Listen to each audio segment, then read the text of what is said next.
And offensive rebounds.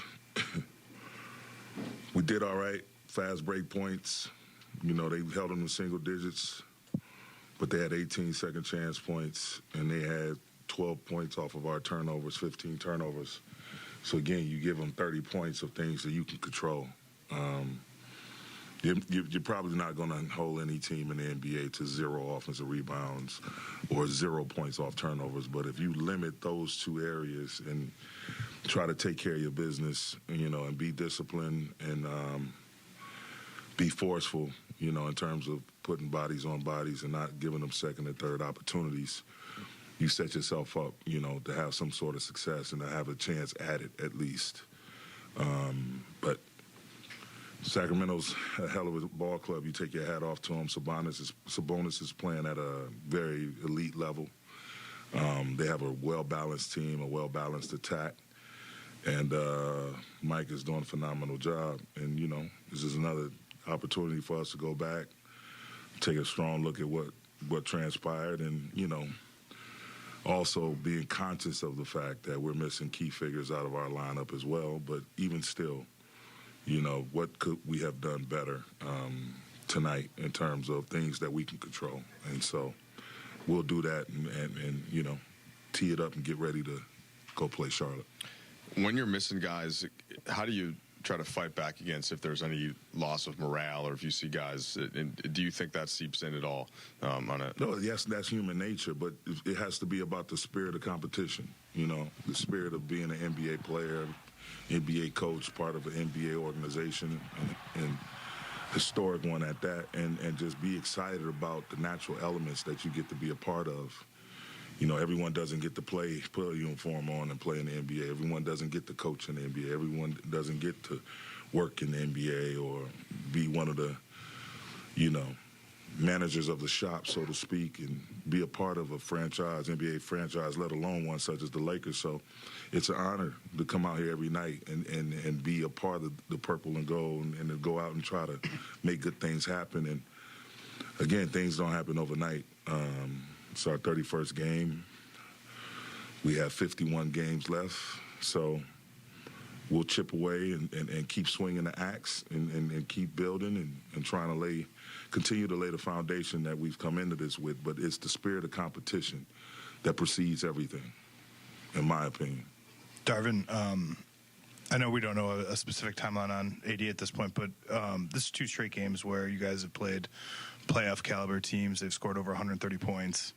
He has been obviously the center of what you guys do defensively. If he is gone for any real period of time, do you have to reconfigure anything defensively in terms of principles? How much is going to change on that end? I don't think you have to change anything principle-wise. I just think you have to do things better. You have to be more ready to make adjustments. We have to come up with, put more options. I mean, we already have a lot of options in terms of our defense and things we can do and make adjustments towards. But we just have to get to those things quicker. And individually to a man, just even more competitive pride in, getting a stop and getting a rebound, finishing a defensive possession with a rebound. And it's tough because, you have games set up in a way where it's tough for you to practice. And a lot of things you will want to implement if there's anything new, which, we'll do that. We happen to do it on the fly without really getting reps, and so that's difficult as well. But, man, make no mistake about it. No one's going to feel sorry for you in this business. You have to just, keep your head down, keep looking at the film, keep looking at your lineups, keep looking at which lineups are, with our analytical department, which lineups are bringing, providing good fruit, producing good fruit, and go with those. And the NBA season is a marathon, and the injuries are a huge part of our sport, so no one's going to feel sorry for you. You just have to keep chipping away and keep working at it and try to put your minds together and come up with the best possible solution. Darvin, All right, that is Lakers head coach Darvin Ham right there. So Lakers lose, final score 134-120. Next game coming up on Friday night. Lakers taking on the Hornets. It's a 7:30 tip-off. We'll do pregame at 6. We'll take some of your phone calls when we come back. Plus, we'll get a chance to hear from some of the players. Stay right here if you want to call in, 877-710-ESPN. Pizza Hut Lakers postgame show on 710 ESPN.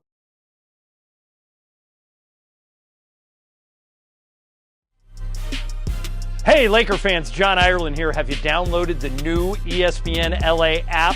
You got to get this thing. It's great. You can get Travis and Sliwa, Mason and Ireland, Sedano and Cap, and all of our Lakers talk with Slee right in the palm of your hand. You're just one tap away from everything Lakers. You could even win Lakers tickets. React to the Lakers on ESPN LA app. Download the new ESPN LA app in the App Store or on Google Play.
Sacramento over the Los Angeles Lakers. If you want to shoot us a call, 877-710-ESPN. Need a break from the everyday? Well, fans, it might be your lucky day because tonight, Fantasy Springs Resort Casino is giving away a 2-night stay plus dinner and golf or bowling for two. Make any day your lucky day. Book now at FantasySpringsResort.com. All right, let's take a couple phone calls here, and then we'll get a chance to hear from some of the players.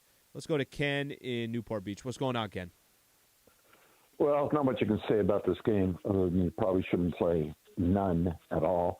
But I'm hearing rumors from some people that I know that Westbrook is angry we didn't play in the fourth quarter 2 games ago. He even heard some things that his brother had written. And all of a sudden he came up with a miraculous injury last game and then again today. Is he injured or is there something else going on? Is he trying to make a point? You can't win without me. And if so, he should be fine for that, but what are you hearing? I think he's definitely injured. I don't think Russ has given an indication, and I appreciate you calling in. I don't think Russ has given any indication, especially since Darvin Ham has been here, especially since it feels like he kind of solidified his role coming off the bench. I don't really see what the advantage would be for him to not play in these games. So I think Russ, I've talked about it on a couple of different shows that I do. The fact that Russ was such a conversation 30 days ago, 45 days ago, whatever it was, maybe 60 days ago, and now that conversation has changed almost 180 on Russ.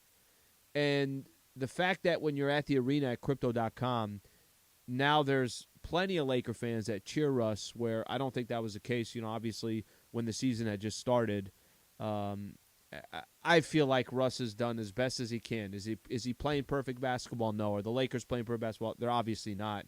But I don't look at Russ and say, well, it's because of Russ this happened or that happened. Tonight is actually a good example where the Lakers could have used Russ. They could have used Austin Reeves if Anthony Davis wasn't going to be there. Oscar in Baldwin Park. What's going on, Oscar? Hey, thanks for taking my call. Happy holidays. You too, brother. Thank you. Shout out to Miss Jenny Buss. Congratulations on her recent news of engagement. So many blessings to her. Okay, Slee, time for this. 2 weeks ago, I was feeling good, man. That 6-game road trip, they were 500. They were doing some close games against the Celtics. I was mad that they lost, but I expect them to win. So I have that good feeling again. Now, damn, with AD gone, I got those holiday blues about them, man. But I'm looking to the bright side, about the positive on it. Maybe now with him out, they're forced to make a trade that they probably wouldn't have made if he was in there because they didn't want to mess with team chemistry or whatever. So maybe now they make that trade. They get a couple players in return. AD comes back, and maybe they go on a little run, and who knows, man. So I'm not trying to say positive. These are the dark days. So they just have to stay competitive and stay right there, man. Let's just wait for AD to come back. Oscar, I appreciate the call, bud. Appreciate the call. Okay, so a couple things. The dark days ahead, like you're talking about. Listen, I could try to be optimistic, and I mentioned this, and I'll mention it again. There comes a point where you just got to have talent, and the Lakers right now don't have enough talent. LeBron can drop, what did LeBron have tonight? 30, more than 31. 31 and 11 and shot over 50% from the field. But it doesn't really, I don't want to say it doesn't matter. What I'm saying is that to take on a other playoff team or a team that's in the hunt and they got all their guys, you got to play perfect basketball. It's the equivalent if on Sacramento tonight they didn't have Domantas Sabonis, Harrison Barnes, and Keegan Murray. That's what the Lakers were working with, or Kevin Huerter, one of those other guys, right? And the Lakers had everybody. So it's tough to obviously win games like that. Your theory about the trade, your theory about, well, maybe the Lakers now are forced to make a trade. To be honest with you, I think either way, if the Lakers feel like there's a move that could benefit them, and I think you got to look at that move a little bit more long-term. So if it's a player that is also on the books next year, but you like that player, I think you can make that move before you know 100% just how long Anthony Davis is going to be out. I think the key is if you could just improve your roster and you don't feel like you're giving up anything crazy compensation-wise, then, of course you look into it. The problem is there's so many teams right now that don't know if they're good or not. I mean, the Western Conference alone is just stacked with all these squads right now that are hovering up 3, 4, 5, 6 games above 500. So everybody kind of thinks they're in the mix. So maybe nobody wants to go make a deal, or they're going to go make a deal to try to improve. They won't be sellers. They'll be buyers. All right. One thing that I want to play here real quick. Actually, let's do this coming back. We'll do this coming back. We come back, I want to play something from Dave McMenamin from earlier today on NBA Today, talking about Anthony Davis, and then we'll also see if we got any players here that we could play as well. Stay right here. Appreciate you guys being a part of the show. Pizza Hut Lakers postgame show on 710.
You're listening to the Pizza Hut Lakers Postgame Show. Highlights from tonight's Lakers game and your reaction on the Lakers line. The Los Angeles Lakers on 710 ESPN. Presented by Pizza Hut. Try the new Detroit style from Pizza Hut. No one out-pizzas the Hut. Once again, here's Allen Sliwa. Points in the Paint all season long is sponsored by Vista Paint. Right now, local residents can take 40% off on factory direct high-quality Vista Paint products. A Vista Paint team member will show you how. Locally owned, manufactured, and operated since 1956. Visit vistapaint.com and start saving up. Points in the Paint tonight give the edge to the Sacramento Kings. 58-50, final score 134-120. Kings all over the Lakers. Lakers gave up 41 in the second quarter and 40 in the third quarter, and that was pretty much a wrap from there. LeBron tonight. LeBron had 31 points, 11 assists, and 6 rebounds. Like I mentioned, just not enough of the key players there, and not enough defense for the Lakers. And if you're not playing defense, you really don't have a shot. That's the only real chance that the Lakers have right now is they're got to be able to get stops. Did it in the first quarter, only gave up 25 points, but then 41, 40, and 28 the rest of the way. Here's LBJ on the Lakers' loss. Efficient offense when you're out there, efficient shooting night, assisted turnover, good. What's the bigger challenge defensively with the guys that are out, and how do you guys try to piece things together during that time period, however long it is? I guess your numbers call, you just gotta go out there and do your job and do it at the highest capable ability. Each individual can do it, and then let the chips fall where they may. So, that's. We had to do it as a collective group. Obviously, we had a lot of guys out, AD, Russ, Austin, a lot of our big minute guys, big rotation guys. So, we had other guys step up. We just didn't have enough. LeBron, beyond making yourselves available for your team and giving your all on the 94/50, which obviously you always do. Later on, find yourself in a moment of trouble, turmoil, whatever you want to call it. Right, like it's in right now. In what ways do you do things maybe beyond the actual game time to try to help the team find its way? No, just do your job. Just go out and lead and do your job. And like I said, I'm gonna show up to work and be ready to go. Lead the guys on the floor when I'm on the floor. Try to help them out when I'm not in the game at certain points, but just do my job and do more than I can do. And hopefully it results in wins. And it's the only business I'm in, is the business of winning. So hopefully it's enough. Do you feel like the team's competitive spirit has been hurt by some of the injuries you guys have taken this week, especially AD not knowing how long he's going to be? No, that can never. We can lose some key guys and feel for the individual, but the competitive spirit should never go. You should never lose the notion to want to compete. LeBron, to your right. This is 2 straight games against contenders, and obviously you guys are missing yourself in Phoenix, but over 130 points allowed. It's such a crucial part to everything you guys do defensively. Do you see a pathway to right that if he's out for an extended period of time? What's it going to take? Each game will have its own story, so we'll see. We lose. We're already a team without a lot of length, not a lot of size, and you lose a 6'11" guy with a 7'6" wingspan, 7'7" wingspan. It's self-explanatory. So it's not like it's rocket science.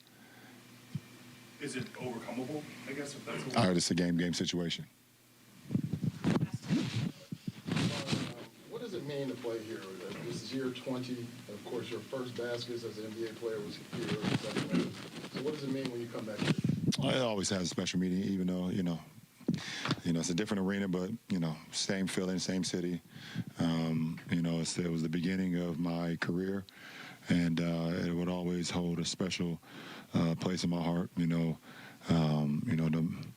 being in Sacramento, just because of the journey that I've been on, and having my first ever plane ride to a city for a first game, for the regular game, and going against the first set of fans in the NBA as a regular season attendee. So it would always have a place for sure.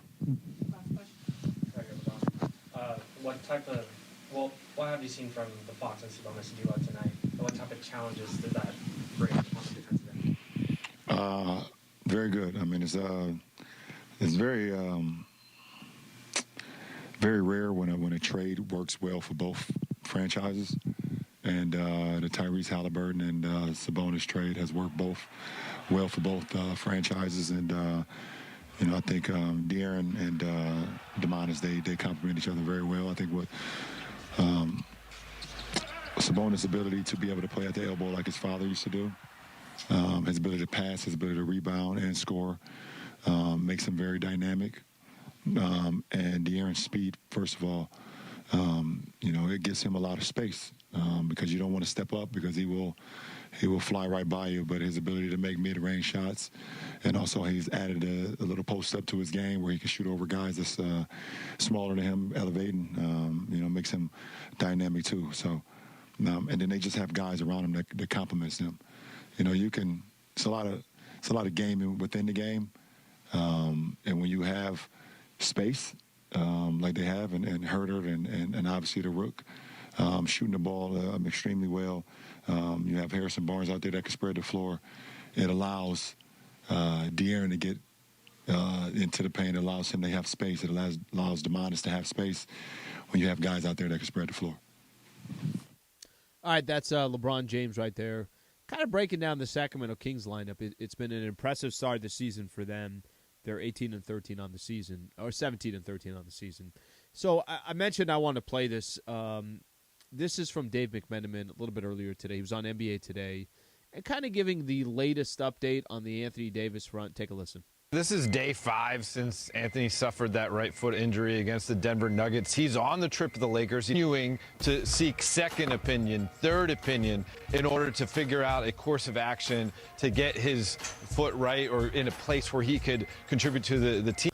So that's the latest right now that's going on, and I had a chance to talk to Brian Windhorst yesterday on Lakers Talk, and he kind of mentioned something similar, that getting second and third opinions, and Michael and I in the pregame show were talking about that as well, and this isn't us knowing anything. This is just kind of a hypothetical. If you're getting multiple opinions, it doesn't feel like that's the greatest news, but still no official word on Anthony Davis, and even Darvin Ham said pregame it probably still wouldn't come for another couple of days. So when it comes, will comes, but just kind of gives you an idea that the Lakers doesn't seem like anything that they would have Anthony Davis in the near future at all. Okay. Final score tonight in Sacramento, 134-120. I'm back on tomorrow morning with Travis Rogers, 10 a.m. to 1 p.m. Of course, tune in. Keyshawn, J. Will, and Max will start at 6 a.m. And we got a full day tomorrow of all the local shows. So Mason in Ireland, Sedano and Cap as well. Thank you to Michael Funches, Rebecca Womble, Wilbert Flores, and to Josh Martinez of the social team. So appreciate you guys all being a part of the show. I'm Allen Sliwa. This has been the Pizza Hut Lakers postgame show on 710 ESPN. Thank you for listening to Lakers basketball tonight. Game 31 of the season is in the books. Lakers basketball on ESPN LA is sponsored by Subaru of Glendale, the #1 volume Subaru dealer in California. Lakers basketball delivered by new melts from Pizza Hut. Cheesy, crispy, and loaded with toppings for just $6.99. Enough for 2, price for 1. New Pizza Hut melts only at Pizza Hut.